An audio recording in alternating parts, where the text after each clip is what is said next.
Let's take a look here at Google Docs scenario 3. Svetlana is a PE teacher who's having her students research the health and fitness habits of the world's most successful athletes. Their end product is to produce a video of them mimicking successful athletes. In Google Classroom, she provided a Google Doc, view permissions only, containing links to websites students needed to research their chosen athlete. In addition, she provided another Google Doc, can edit permissions, as a parking lot for students' feedback, suggestions, and questions. She reminded students that this doc is a great way to practice digital citizenship, as what they say, suggest, or delete is viewable in version history. So the first doc that she's going to share with them in Google Classroom will be a Hyperdoc that will be linked, have resources linked on this document for students to access to resource. So she's using Google Docs in this way to curate resources for students. Instead of having students just like the Wild West searching Google, she's done some of the legwork for them and has curated it for them to and chosen some good resources here. So let's say, for example, she wants students to to learn more about Cristiano Ronaldo. So he's very one of the most successful athletes in the world. So we're gonna put his name here, and we'll do a quick search here about his health. And what we'll do here, this one here talks about his diet here. So this would be a good example here. So we're gonna go ahead and copy the link to this, and we're gonna go ahead and select this text, and we're gonna paste this as a link. So students can now click on this Cristiano Ronaldo link and learn more about his healthy lifestyle. So maybe she also wants them to learn about WNBA player Candace Parker. We'll do a quick research here on Candace Parker fitness, we'll say. In this case here, this is a video that shows how Candace Parker works out. So this is going to be linked to a YouTube video. This is the checkers game where we're going to pause that there. We're going to go to share. I'm going to copy the link here, come to the doc, and they can watch now a video about how Candace Parker stays in shape in the off season. And we'll do one more.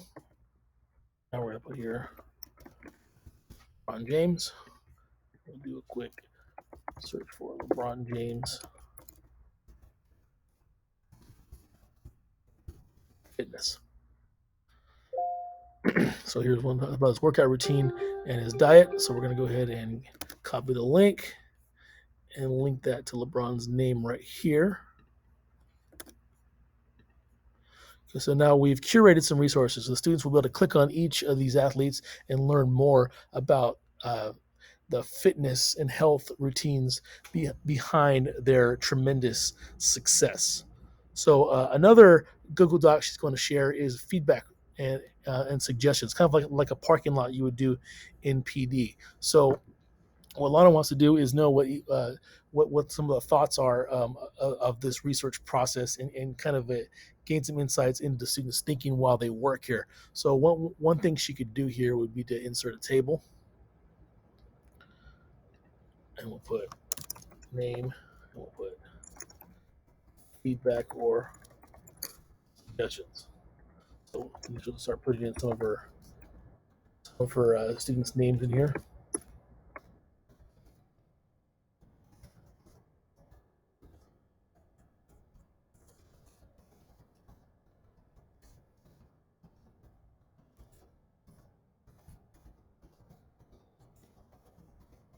Some of them there. So each student will then have their own row where they can leave feedback and suggestions about the process of this research paper that Lana could use to tweak this activity on the fly or for future research projects here. This again is a great way to help promote digital citizenship, because whatever students can see here, she's going to share this in Google Classroom with can edit permissions, so all the students are able to type in there on this document, and the expectation is that they type within their own row here.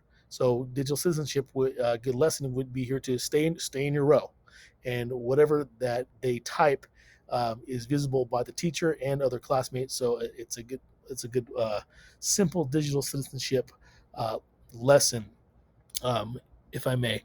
And again, in this case, if a student by mistake messes up and deletes stuff from someone else, you can always go to File, Version History, and then you can see version history, and then see where mistakes were made, and you can rewind the document back to before the mistake was made. It's again, long story short, it's a great way to promote digital citizenship.